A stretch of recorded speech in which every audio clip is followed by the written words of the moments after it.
up, AOTC fam? Here we are. It's been a minute, I know. I apologize. It's been winter here in the Midwest, but got a pretty exciting video for you today, doing something a little bit different. This has been a project I've had in the works for a little bit, and it's going to be a series of different videos here.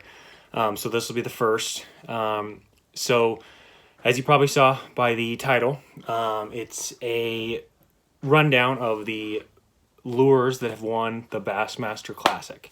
So I'll start, 1970s and then work my way up, and I figured this would be a great time to do it with the 2022 Bassmaster Classic on Hartwell right now. So yeah, let's go ahead and get into it. We'll start with the first lure, or the first classic. So the first classic, very first in 1971 on Lake Mead in Nevada.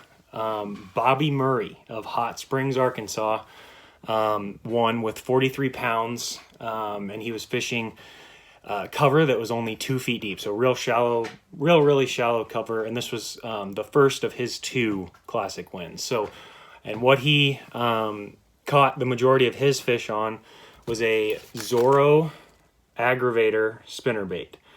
And I got to be honest, this is not the same color that he used, but that lure was super difficult to find. I actually had to reach out to Zorro Baits on Facebook, of all things, and tried to got in touch with them.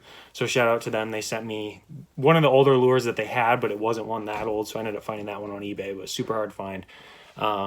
And found out that on Bass Boat Central that he won on a 1/4 ounce white spinnerbait on Lake Mead. So that was 1971. Moving on to 1972, the second classic ever. That was on Percy Priest near Nashville, Tennessee. And that was won by the legendary Don Butler of Tulsa, Oklahoma. Story on him, I was fortunate enough to meet Chuck Devereaux. He was in town here in Nebraska. He's now with Oklahoma Bass Tubs. And he was doing a presentation, flipping in the tank and everything like that. I went up and chatted with him a little bit about some of the lures and the project I had going on. And he brought up that Don Butler actually created the Texas rig, and he's from Oklahoma. So he presented it to a buddy of his from Texas, and that's how the Texas rig supposedly came to be. Total rumor, you'll have to ask Chuck. I don't know. I thought that was an interesting story that I figured I'd share. But anyway, so in 1972, Don Butler on Percy Priest won with a small okie bug spinnerbait that he developed. So he was kind of a lure tinkerer, maker, whatever you want to call him. Not totally sure on color on this one, but I was able to find one of those. So here's an okie bug spinnerbait. They're real small spinnerbaits, pretty simple. It's like just a rubber skirt there, kind of before silicone was a thing. So pretty cool lure there that, I don't think they're around anymore. I could be wrong on that. But yeah, pretty cool history behind that one for sure, considering he made it and everything. So, and again, found that one on eBay as well. Next one was the 1973 Classic. So this is the third Classic on Clarks Hill in South Carolina. The winner of that one was a cotton farmer from Arkansas, Rayo Breckenridge, who beat out Bill Dance with 52 pounds, 8 ounces. And he actually did not specify what lure he used, but it's rumored that he used a man's jelly worm, and I can confirm after doing some digging, and based on the package of this specific one, you can see it says 1973 Miller High Life Bassmasters Classic winner. So that, I believe, is what won the Classic in 1973 with Rayo Breckenridge. And it's been rumored that, he also used Cotton Cordell Little O and a variety of other lures. But that's kind of what I found. Cool thing about him is, kind of fun fact, he won in Fishing Creek on Clarks Hill. So that's kind of a cool place to win a Classic for sure. But yeah, so that was 1973. Moving on to 1974, on Wheeler Lake in Alabama, Toledo Bend guide Tommy Martin won with 33 pounds, 7 ounces. He fished steep, rocky banks that sloping from just a few feet down to about 20 feet. And he has 2 lures that he used, and one that's legendary, especially in the 70s, that I'll share a little bit later. But the first one he used was the Rebel Super R. So a smaller crankbait with kind of a medium diving bill there is what he used. And he also used the Fleck Weed Wader spinnerbait, which I'm sure a lot of you bass heads have heard of before. So, and I'll show that later, as that was one that has come up, that came up multiple times in the 70s. So very popular lure for sure. Moving on to 1975, the 5th Classic, which was on Curatic Sound, in North Carolina. Hopefully I'm saying that right. It was won by Jack Haynes of Rayne, Louisiana. He won with 45 pounds, 4 ounces. And he won on a few different lures, again, including that Fleck Weed Wader spinnerbait. But one of the main ones that he did his damage on was a classic Johnson silver minnow, one that's kind of gone out of fashion, but it's still made, still around. If I know I grew up fishing that, so that was a really cool one to see as one of the lures that has won a Bassmaster Classic.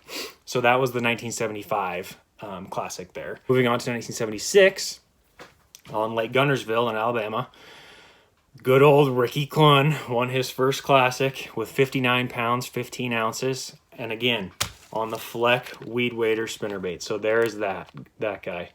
And he fished that just below the surface. And that was one spinnerbait that came up, like I said, 94, 5, and 6 was a player in those 3 Classics. So it's unfortunate they're not around anymore. That again was another really difficult lure to find, but a very cool lure nonetheless, and really cool history behind that one for sure. Moving on to the 1977 Classic, so the 7th Classic, on the Kissimmee chain, or Lake Tahoe in Florida. Again, Rick Clunn, back-to-back Classic winner. On that one, he had 27 pounds, 7 ounces to win. And this one was a pretty unique one, and probably one of my more favorite ones of the collecting that I did throughout this whole project. The Floyd's Buzzer. So basically what it is, so it's a single hook, as you can see, and it has this spinner. It's like a buzzbait, very similar to a buzzbait. So, and this was before buzzbaits were around, so it's basically the first edition of a buzzbait, and that's kind of when they came on the scene and became well respected as a lure in the bass fishing industry. So very, very cool one there that probably I would guess a lot of you have never seen before. Moving on to 1978 on Ross Barnett in Mississippi. Again, Bobby Murray won that one, got his second Classic win with 37 pounds, 9 ounces. He fished a Strike King Timber King. So basically what that is, it's like a spoon with a skirt on the back. And what he did to the back of that one, rumor has he attached a Hildebrandt spinnerbait to the front of the lure and made a combination spinnerbait spoon type lure. And that's the contraption he used to win. I haven't seen any pictures or anything, but that's what's rumored to, is what he created it on. So the last lure for this part in 1979 on Lake Texoma in Texas, the famous Hank Parker won his first Classic with 31 pounds on a man's jelly worm. And this one has a really cool story behind it too. There was a 10-pound tackle rule back then where you could take a Plano tackle box. They weighed it just like they weigh fish at a weigh-in, and it can only weigh 10 pounds if it's over. Ray Scott, the founder of Bass, took out whatever lure he wanted to. I found some archives, and Hank said he took all the Big O's, the cotton cordels, stuff like that is lightweight but important in a tackle box. And then the last thing he took was this. But he ended up taking too much weight from Hank's tackle box. So Hank argued, hey, you took too much weight. Can I choose what I take back? And Ray agreed to let him do that. And sure enough, he took back the man's jelly worm and ended up winning the Classic on it. So super cool story behind that one. But so that's the 1970s and all the lures that won the Classics in the 70s. So very cool history behind these. Definitely the most difficult decade to find as far as lures go. But hope you guys like the video. Expect more to come.